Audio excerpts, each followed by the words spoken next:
the second video from, like I said, I'm going to go through my ebook, The Secrets of Yarn Spinning, kind of section by section, and tonight's section was on pre-drafting, which if you've been spinning a while or you've been watching my content, it might not be anything that seems new and earth-shattering to you, but if you are a new spinner, which is who I'm gearing this series towards, as somebody that's just kind of kicking the tires on making their own yarn, pre-drafting, I personally feel like can be a really make or break it topic between getting really frustrated with trying to spin yarn versus successfully making yarn and, enjoying the experience. So I've got some different fibers here, kind of in different fiber preparations, which I guess I should probably do a video on fiber preparations that I will show you kind of how I would go about drafting and what pre-drafting even is on these different fibers.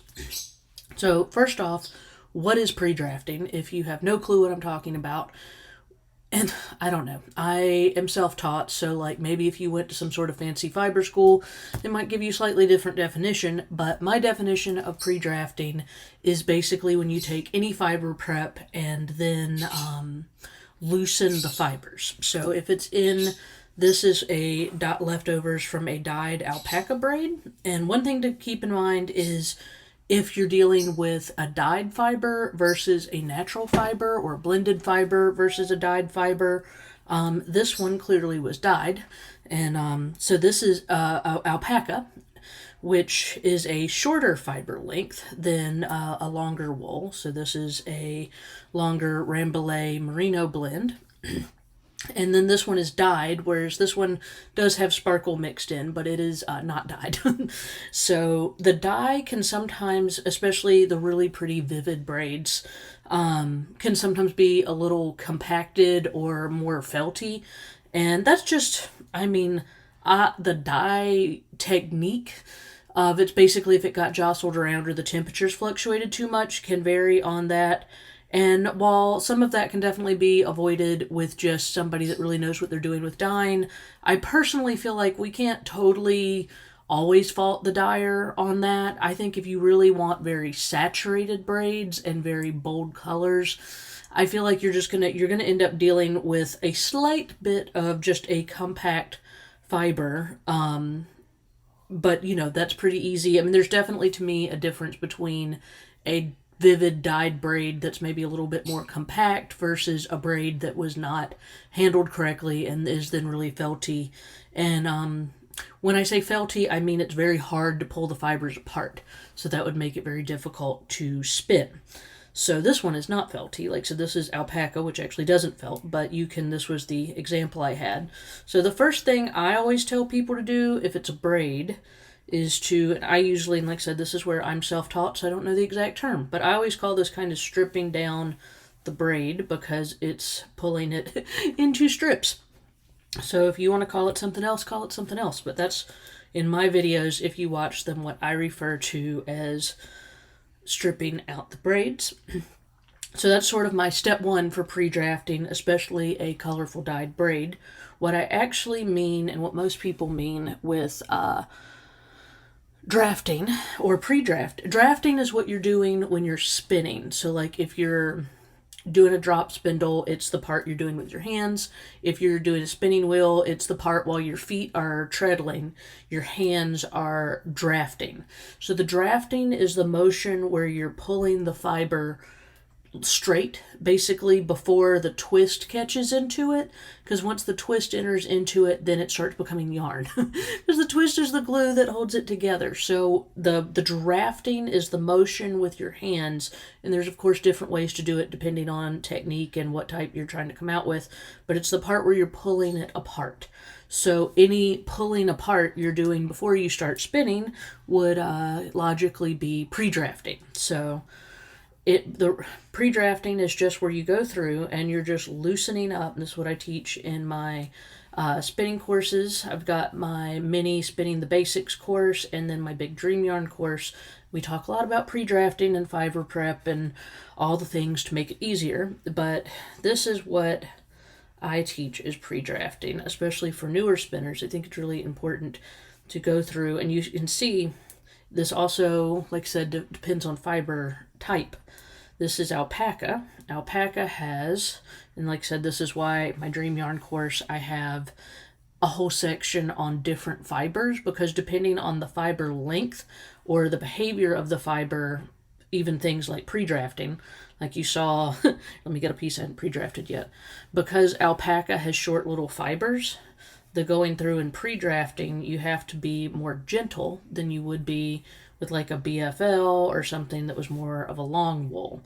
Because the short fibers, obviously, if you pull too hard or too far, are gonna pull apart. And I mean, that's okay, you can still spin it, but if you're wanting to keep it all kind of in a long connected strand, then if you pull too hard or too far on short fibers like alpaca, it's gonna pop apart. Now I have alpaca stuck in my lip gloss, and that's never a good feeling. So I guess that's lesson number 2. Don't wear lip gloss and pre-draft alpaca at the same time.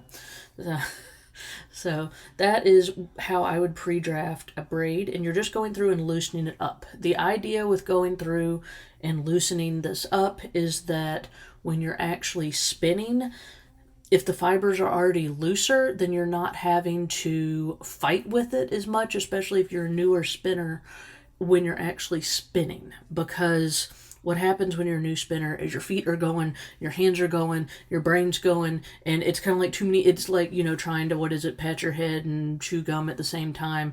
It's kind of too many different things that you're trying to think about at the same time.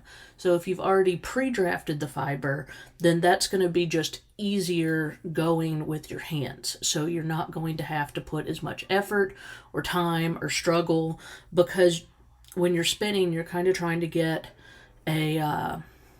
it's like the wheel, the bobbin, the uptake is taking the fiber and wrapping it onto the bobbin. Your hands are pulling back towards you when you're drafting, and then that tension in between the bobbin and your hands is where the twist occurs. So by loosening up that fiber, that process is just going to go smoother. So one of the number one things I hear new spinners complain about is like, my yarn's not even. Everybody wants even yarn. I think pre-drafting and slowing down your feet. I have a video on that. I think it's called like Help I Have Twisty Yarn or something, but go look for it. And that is basically the long and short of that video. It just goes much more into it. And it's also in the, if you have my Dream Yarn course, the troubleshooting section for spinning an even yarn. But pre-drafting tremendously helps with that, because it's cutting down on basically the you fighting with it. So that is my little quick explanation on a dyed braid. This is, like I said, this is really pretty. This was a Shanico wool, which is a combination of, it's a U.S. breed, and it does have sparkle in it. So it's not a sparkly sheep, if you were wondering if it was a special sparkly sheep variety. Say that 5 times fast. Sparkly sheep. The sheep was not sparkly. The sparkles were added in by the mill. It's Meridian Mill. They are a lovely business out of North Carolina, and their Shanico wool is really highly checked over. It's very ethically sourced. They have lots of checks and balances for it, and we really love it. The staff, I really love this Shanico wool. We've used it for special release braids, as well as our Fiber of the Month, our spinning fiber subscriptions. So you may be, if you get any of those, familiar with the Shanico wool, but it is a combination of merino and rambouillet, which I always say are kind of like cousins. And so they are a medium, like length wool, I would say, medium to longer, and they definitely have a good crimp to it. This is a undyed roving, so it's what this would have started out at before I stripped it down. So this would be how, like, if you bought a braid or you got a braid from us, it would come in, all braided up, obviously. So pretend that's braided. There you go. Actually turned out pretty good. So pretend it's braided. You would pull it apart, and then it's in a section about like this, and it feels so good. And then what I would do for pre-drafting, even though, is pull this into strips, even though this one is so fluffy and so soft, and already, because it's not dyed, it's kind of, it's already very easy to work with. So this one, you really wouldn't need to do too much pre-drafting, but you can go through and Just gently loosen that up, even though this one really doesn't need it very much. And one reason that you might want to leave this in a larger strip is if you were wanting to spin chunky or bulky weight yarn, you wouldn't want to pull this into tiny little strips, because you can't, if you're trying to spin thicker yarn, you can't really like put all of these back together to make thicker yarn. So you would want to leave this in a larger section. If I was wanting to make a lovely chunky weight, kind of fluffy, lofty, thick and thin yarn, I would leave this like this, and just a little bit of pre-drafting in this already, the size would be what I would do for that. So that's pre-drafting there. And then this is what I was going to demo, and then this is fuzzy. Let's roll it up, and it was already a little deconstructed. So pretend this was not deconstructed. This would be a natural bat. It was some fiber that was left over from some of our natural bats, and I'd already been playing with it, so it's already kind of fallen apart. But you can definitely see how it originally started out as a bat. Oh, and this stuff's so soft. It is a lot of alpaca.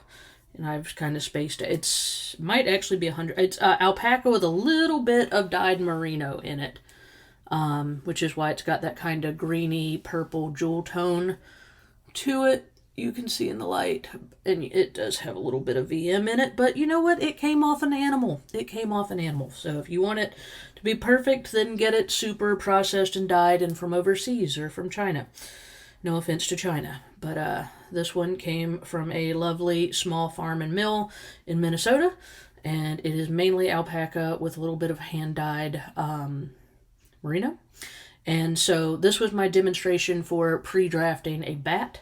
So a bat, you can see, is definitely more of a little blob than roving. So this is long like hair.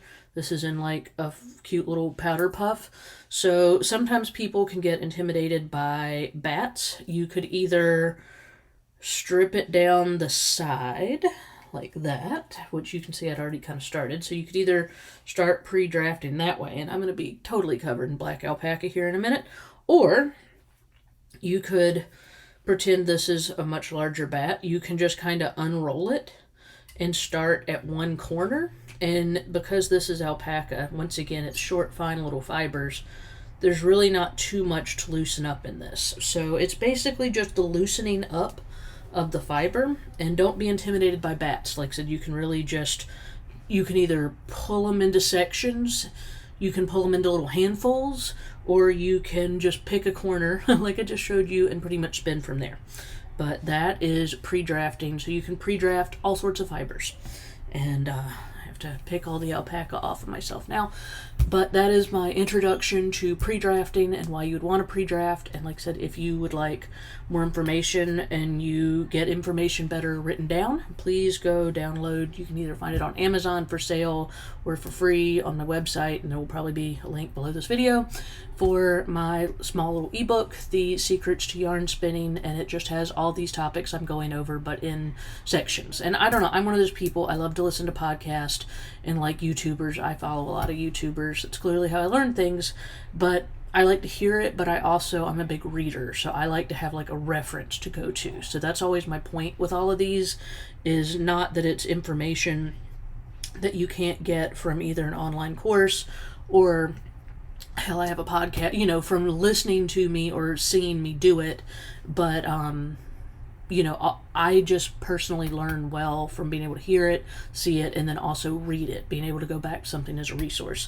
So go sign up for that. I will put the link below this video. And like I said, if you would like more information on my online content, I have free content and paid content that I had mentioned during this. You can find it at craftyhousewifeyarns/courses. There is a whole free section that we add stuff to all the time, jokingly called the Yarn Cult. So that's totally free. Go get all the information there. There's actually some full-length courses in there. It's free.